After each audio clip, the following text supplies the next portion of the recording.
এই প্রযুক্তি এটা থাকবে না। কিন্তু এর দ্বারা যে গুনাহগুলো হচ্ছে এগুলা নিয়েই হাসরের ময়দানে দাঁড়াইতে হবে। ফিতাওয়ালা ক্যাসেট এখন আর নাই, কিন্তু ওই ক্যাসেটে যে সমস্ত মহিলাদের গান জমা ছিল ওনারা এখন তো ওই গান শোনার কেউ নাই, ফিতা ক্যাসেটে নাই, কিন্তু গুনাহগুলো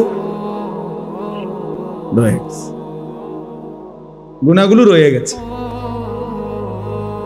ওই বাদ্য, ওই ড্যান্স, সিডি ক্যাসেটে যেগুলো ছিল চ্যাপ্টা চ্যাপ্টা, সেগুলো এখন আর নাই, কিন্তু ওই নায়িকাদের নাচ, ওই নর্তকীদের নাচ, ওই গুনাহগুলো এগুলা রয়ে গেছে। এগুলা আমল নামার মধ্যে আছে কিনা বলেন?